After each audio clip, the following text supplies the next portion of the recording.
Bismillahirrahmanirrahim. Assalamualaikum warahmatullahi wabarakatuh. Alhamdulillah, bersyukur kepada Allah Subhanahu Wa Taala dengan izinnya dapat kumpulan kami yang terdiri daripada Muhammad Fakhruddin bin Zikab, Ahmad Syakir Tarkis bin Syukri, Ahmad Wajdi Wajihuddin bin Sulaiman. Alhamdulillah, kumpulan kami telah menyempurnakan tugasan kedua bagi subjek pengajian kurikulum pendidikan Islam Sekolah Rendah di bawah kod PIMK 2063R. Terima kasih juga kepada pensyarah kami iaitu Ustazah Suhaina binti Muhammad Saleh. Tajuk yang dipilih untuk tugasan kedua ialah Kurikulum Pendidikan Islam dan Cabaran IR 4.0. Pendidikan di Malaysia telah mengalami gelombang baru dalam fasa pembaharuan dunia pendidikan iaitu pendidikan abad ke-21, PAK 21 dan juga revolusi industri 4.0. IR berkait rapat dengan aplikasi teknologi moden, digital, penyebaran maklumat dan juga merupakan pengenalan kepada komunikasi moden seperti penggunaan telefon pintar dalam urusan seharian. Menurut pada apa yang dikatakan oleh Rasulullah dalam hadis riwayat At-Tirmizi, iaitu suasana suatu zaman yang masanya menjadi singkat, jarak sudah menjadi dekat dan komunikasi pula menjadi lebih rapat, telah menjadi realiti pada masa kini. Hadis ini dipetik daripada Muhammad Nur Omar pada tahun 2017. Kemunculan era revolusi industri 4.0 memberikan kesan yang sangat penting terhadap dunia pendidikan, termasuklah pendidikan Islam. Peranan guru pendidikan Islam tidak lagi terbatas kepada tugas mendidik dalam sekolah, bahkan perlu diperluaskan kepada masyarakat agar modal insan yang dilahirkan mampu mendepani cabaran IR 4.0 selaras dengan matlamat pendidikan yang digariskan dalam falsafah pendidikan kebangsaan. Kita masuk kepada definisi pendidikan. Menurut Kamus Dewan edisi baru, mendefinisikan pendidikan ialah perihal mendidik. Pendidikan juga ialah ilmu yang merujuk kepada ilmu didik, ilmu mendidik, didikan, latihan dan ajaran. Perkataan pendidikan berasal daripada perkataan didik yang membawa maksud ajar, bimbing, bentuk dan juga asuh. Menurut perkataan Inggeris pula, pendidikan ialah education, iaitu perkataan yang berasal daripada Latin educare yang bermaksud mengasuh, memelihara dan juga membimbing. Oleh itu, melalui definisi tersebut, dapatlah kita memahami pendidikan merupakan proses pertumbuhan ke arah yang lebih baik bagi mencapai kesempurnaan akal, mental dan juga perkembangan jasmani. Menurut Athan Long, 1976 sehingga 1978, di dalam bukunya yang bertajuk Psikologi Pendidikan, terdapat beberapa pandangan mengenai pendidikan yang telah dikemukakan oleh beberapa sarjana dan juga ilmuwan Islam. Syed Muhammad Qutb menyatakan bahawa pendidikan adalah proses membentuk manusia secara menyeluruh dan juga seimbang. Najimah Muhammad Yusof 2006 menjelaskan bahawa pendidikan ialah aktiviti perkembangan dan juga penyuburan pemikiran serta kuasa-kuasa semula jadi melalui pembelajaran yang sudah dirancang, meliputi pendidikan formal dan pendidikan bukan formal. Firman Allah di dalam surah Al-Alaq ayat 1 yang bermaksud, bacalah dengan nama Tuhanmu yang menjadikan. Ini menjelaskan bahawa betapa pentingnya pendidikan kepada umat manusia dengan tidak mengira jantina, agama, budaya, umur, keturunan dan sebagainya. Sabda Nabi SAW yang bermaksud, menuntut ilmu itu wajib bagi setiap lelaki dan perempuan. Hal ini jelas memberitahukan kepada kita bahawa setiap orang yang tidak kira lelaki ataupun perempuan dikehendaki menuntut ilmu ataupun dalam erti kata lain, mempunyai pendidikan. Kita masuk kepada definisi kurikulum. Pertama, perkataan kurikulum berasal daripada bahasa Latin yang luas digunakan oleh bahasa Yunani. Kurikulum dalam bahasa Latin bermaksud luang tempat pembelajaran berlaku, dipetik daripada Syarifah Alwiyah Al-Saqaf 1986. Yang kedua, Prof. Dr. Omar Al-Syaibani 1991 menjelaskan bahawa kurikulum ataupun manhaj disebut sebagai jalan terang yang dilalui oleh pendidik ataupun guru dengan orang-orang yang dididik ataupun dilatihnya untuk mengembangkan pengetahuan, keterampilan dan sikap mereka. Yang ketiganya, Kementerian Pelajaran Malaysia 1984 menjelaskan bahawa kurikulum bermaksud segala rancangan pendidikan yang dikendalikan oleh sesebuah sekolah ataupun institusi pelajaran untuk mencapai matlamat pendidikan. Kita teruskan dengan definisi pendidikan Islam. Perkataan pendidikan Islam apabila ia digabungkan akan memberikan satu pengertian yang berbeza dengan maksud pendidikan.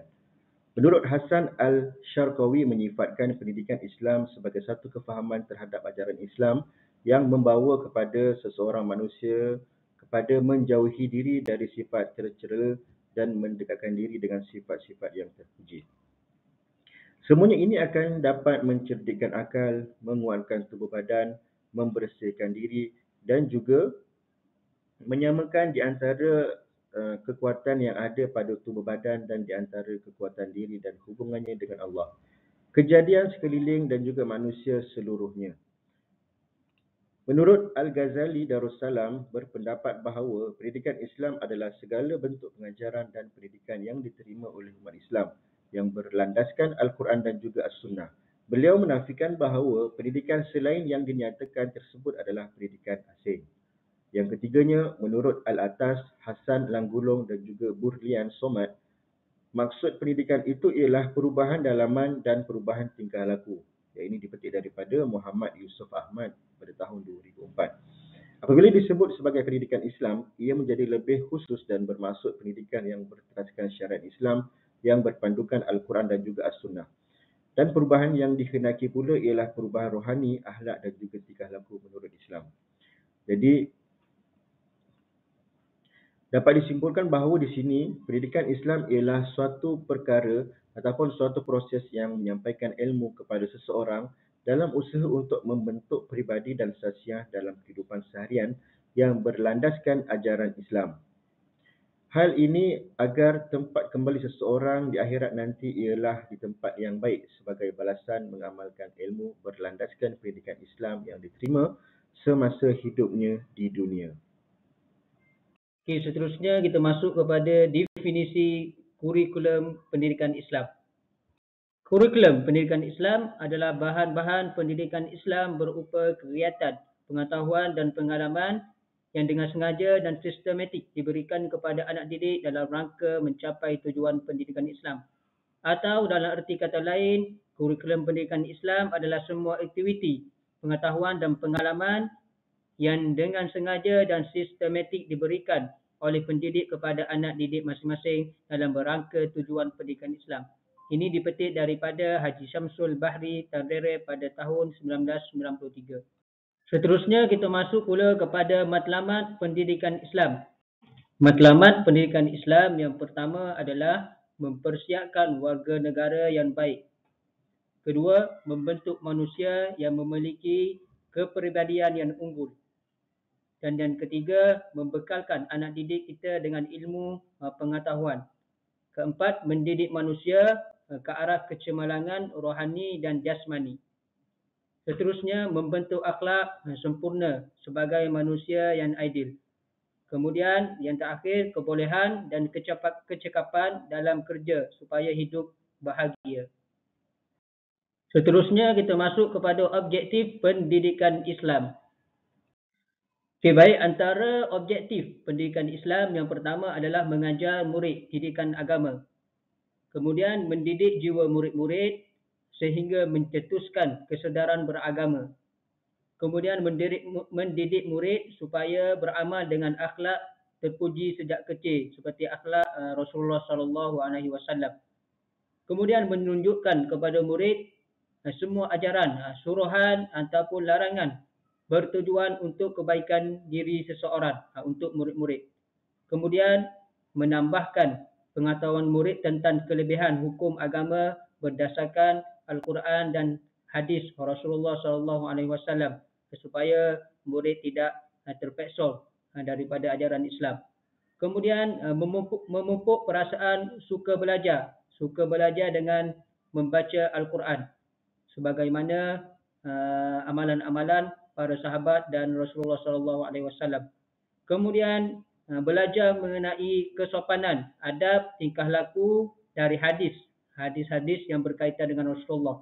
Kemudian mengamalkan contoh-contoh tauladan baik daripada Rasulullah, sahabat dan pahlawan-pahlawan Islam,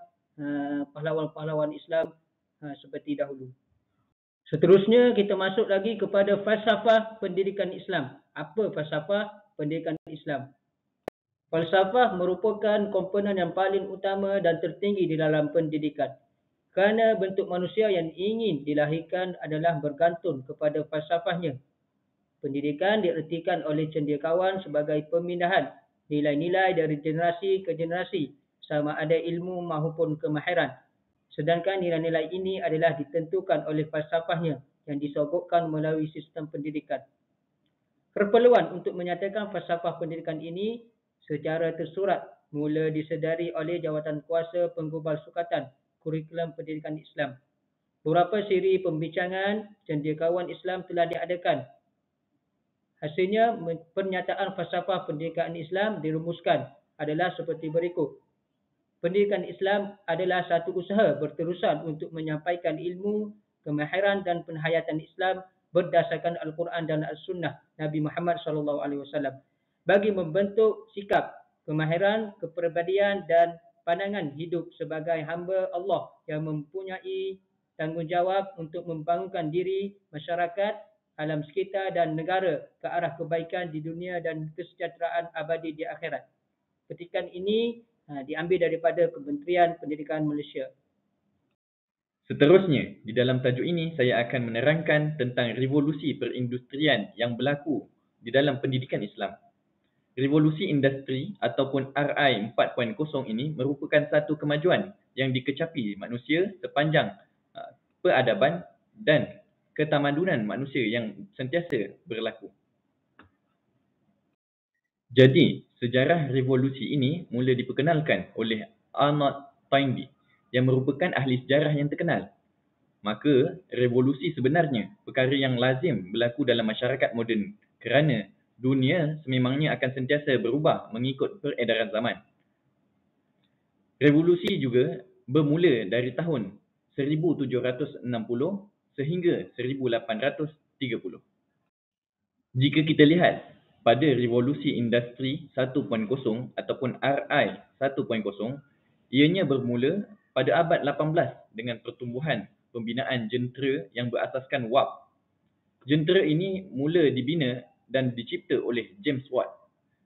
Jika kita lihat antara jentera-jentera yang terkenal seperti kereta api wap. Revolusi industri 2.0 pula mula tercetus sekitar abad ke-19 dengan lebih pengeluaran terhadap produk-produk ataupun teknologi yang melibatkan kuasa elektrik. Antara yang terkenal seperti Nikola Tesla. Revolusi industri 3.0 pula bermula pada tahun 1960-an yang berasaskan teknologi maklumat, internet dan komputer sebagai tonggaknya. Era revolusi industri 3.0 juga dikenali sebagai revolusi digital yang kebanyakannya mengetengahkan barang-barang yang berasaskan internet dan juga telefon bimbit. Revolusi industri 4.0 bermula pada tahun 2016 merupakan kesinambungan versi ketiga dalam peningkatan automasi beserta rangkaian internet dan proses-proses fizikal lain lantas muncul pula satu sistem berbentuk cyber fizikal. RI 4.0 adalah berkaitan dengan penemuan pelbagai teknologi baharu yang menggunakan automasi, penggunaan robotik, perkomputeran awan ataupun cloud, Internet of Things, IoT dan sebagainya. RI 4.0 juga dapat mengatasi masalah kebergantungan terhadap sumber tenaga manusia yang secara signifikannya akan mengubah masa depan dunia.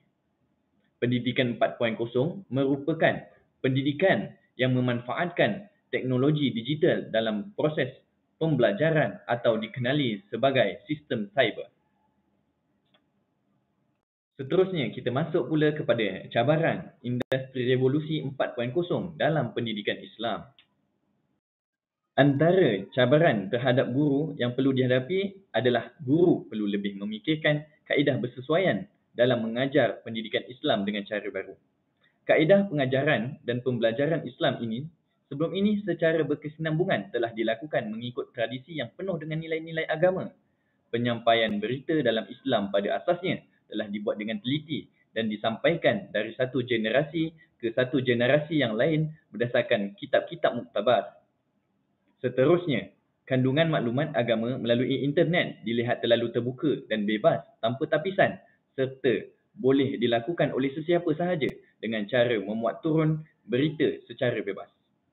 Hal ini boleh menimbulkan kesukaran terutamanya dalam mengajar bidang tertentu seperti ibadat yang banyak menggunakan kaedah demonstrasi bagi memberikan kefahaman kepada murid terhadap ilmu yang diajar. Seterusnya, cabaran menggugat konsep guru sebagai mutawatir yang dibawa oleh Islam kerana semua penjelasan agama begitu mudah didapati menyebabkan berlakunya penumpuan maklumat agama secara berleluasa. Cabaran terhadap murid antaranya adalah pendidikan berasaskan digital memerlukan tahap ketelusan dan kawalan diri yang tinggi. Internet pada dasarnya adalah media yang mendedahkan kebaikan, tetapi pada masa yang sama, ia mengandungi pelbagai keburukan yang boleh merosakkan. Isi yang kedua, menggugat adab berguru antara murid dengan guru yang diajarkan dalam pendidikan Islam.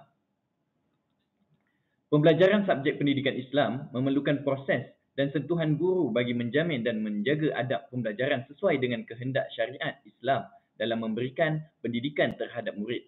Namun, penggunaan media pada hari ini dilihat mendorong berlakunya ketiadaan adab murid terhadap guru. Seterusnya, perbezaan terhadap penerimaan pembelajaran setiap murid adalah berbeza. Hal ini kerana pengajaran secara digital menyebabkan wujud kekangan apabila murid tidak mempunyai kemahiran membaca dan menulis yang baik dan memberikan kesan terutamanya dalam bidang jawi kerana dalam bidang ini memerlukan kemahiran menukarkan huruf rumi kepada jawi. Masalah juga akan timbul terhadap murid berkeperluan khas yang lebih memerlukan kaedah sentuhan dan pergerakan dalam pembelajaran. Intipati atau cara menangani cabaran industri revolusi 4.0 dalam pendidikan. Pendidikan digital revolusi industri 4.0 memerlukan guru mempersiapkan diri dengan pelbagai kemahiran teknologi. Hal ini kerana perkembangan teknologi telah berkembang dengan pesat dan menyebabkan semua urusan profesional memerlukan setiap individu guru untuk menguasai kemahiran teknologi. Lebih-lebih lagi, tahun 2020 ini apabila seluruh dunia dilanda pandemik COVID-19. Dan guru-guru sememangnya perlu bergantung harap kepada teknologi untuk memastikan pengajaran dan pembelajaran dapat diteruskan. Contohnya, guru-guru perlu mahir dalam penggunaan WhatsApp ataupun Telegram yang dilihat penggunaannya bagai cendawan mekar selepas hujan. Seterusnya, guru perlu menapis segala maklumat yang ingin dikongsi kepada murid. Hal ini kerana guru perlu berhati-hati dengan segala perkongsian maklumat dan perlu menyelidik terlebih dahulu kesahihan sesuatu maklumat yang ingin disampaikan terhadap murid. Kerana pada masa kini, kebanyakan maklumat yang belum diketahui, kesahihannya terlalu mudah untuk diperluaskan dan guru juga perlu lihat bagaimana tahap kesediaan murid dalam menerima input yang dikongsi oleh guru. Bahan bantu mengajar yang disediakan oleh guru mestilah bersifat moden dan sesuai dengan kecenderungan murid bagi menarik minat untuk mengikuti sesi pengajaran dan pembelajaran. Guru amat digalakkan untuk menyediakan bahan bantu mengajar menggunakan teknologi terkini bagi merealisasikan hasrat pendidikan digital yang berteraskan teknologi. Penyediaan bahan pengajaran yang menarik dapat mengekalkan semangat dan momentum serta minat pelajar untuk terus belajar dalam pendidikan. Golongan berkeperluan khas tidak akan diketepikan dalam mencapai pelajaran berterusan dan optimum. Menurut Azman, Bagi menarik minat pelajar, aplikasi Telegram dan permainan Kahoot digunakan. Selain itu, teknik visual, authority dan kinesthetic approach VAK approach dan alat sokongan seperti Picture Exchange Communication System PECS. Murid perlu diawasi dengan lebih ketat oleh ibu bapa termasuklah guru. Murid juga harus mengerti bahawa kefahaman pendidikan yang berteraskan Islam adalah berkonsepkan kepada pendidikan iman, moral dan budi pekerti yang tinggi. Ahmad Najmi daripada 2017 juga menyatakan bahawa konsep ini seiring seperti yang disebutkan di dalam Al-Quran dan juga Sunnah. Sebagai penutup kata, kemajuan teknologi industri revolusi 4.0 ini akan terus memberi kesan dalam kehidupan manusia dan ianya tidak dapat dielakkan.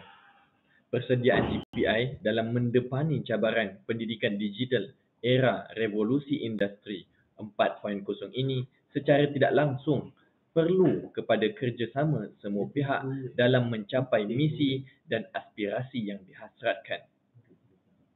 Dengan strategi, usaha dan tenaga yang luar biasa yang diberikan oleh guru dalam memberikan khidmat terbaik kepada murid diharap dapat mengharungi zaman teknologi yang canggih ini. Tidak dapat tidak, guru perlu sentiasa berusaha meningkatkan kemahiran diri agar lebih kreatif dan kritis serta berinovasi dalam menyampaikan ilmu agama kepada anak bangsa. Untuk mencapai matlamat dan objektif pendidikan Islam pula, meskipun terdapat banyak cabaran dan kekangan di musim COVID-19 ini, maka kita seharusnya sentiasa berusaha untuk memperbaiki agar menjadi lebih yang baik. Antara rujukan yang kami gunakan di dalam slide ini adalah Al-Quran dan juga tafsir. Yang kedua, Abdul Hakim Abdullah dengan penulisannya Pendidikan Islam dalam Era Revolusi Industri 4.0, Tamadun Jurnal Pendidikan dan Pemikiran Keagamaan. Seterusnya, Aina Rashidah Samsudin dan Hafsah Mat Yusof pada tahun 2020 dengan penulisannya Penggunaan Gadget terhadap Perkembangan Kanak-kanak Prasekolah, Jurnal Pendidikan Awal Kanak-kanak Kebangsaan. Seterusnya, Azman Abdul Rahman dengan penulisannya Pandemik COVID-19, Cabaran, Pengajaran dan Pembelajaran PDP, Pendidikan Islam dalam Pendidikan Khas bagi Pelajar Orang Kurang Upaya OKU, Masalah Pembelajaran di Malaysia, Pandemic COVID-19, Challenges of Teaching and Learning PDP, Islamic Education in Special Education for Students with Learning Stabilities in Malaysia. Seterusnya, rujukan daripada Ghazali Darussalam dengan penulisannya Pedagogi Pendidikan Islam. Seterusnya, penulisan daripada Maziatullah Isma Ishaq Hazlina Abdullah Sakinah Ahmad dan Yusrina Muhammad dalam penulisannya Mendepani Cabaran Era Revolusi Industri 4.0, Hubungan Amalan Pembelajaran Berterusan dengan prestasi peranan guru pendidikan Islam sebagai ejen perubahan masyarakat. Seterusnya, kami juga turut merujuk di dalam laman web Pengajian Islam, Islamic Pressbook, kemudian Muhammad Fairuz bin Muhammad Yusof di dalam Revolusi Perindustrian yang keempat, dan juga Muhammad Nur Omar dengan penulisannya Cabaran Revolusi Industri 4, dan yang terakhir sekali Ar-Mursyid dan Irma Yulia dalam penulisannya Pengembangan Pembelajaran dalam Teknologi Pendidikan di Era Revolusi Industri 4.0, Proceeding Seminar Nasional Teknologi Pendidikan, Peran Teknologi Pendidikan dalam Mengembangkan dan Meningkatkan Keprofesional Pendidik di Era Revolusi Industri 4.0. Jadi, setakat itu sahaja daripada kami. Wabillahi taufiq wal hidayah. Wassalamualaikum warahmatullahi wabarakatuh. Sekian, terima kasih.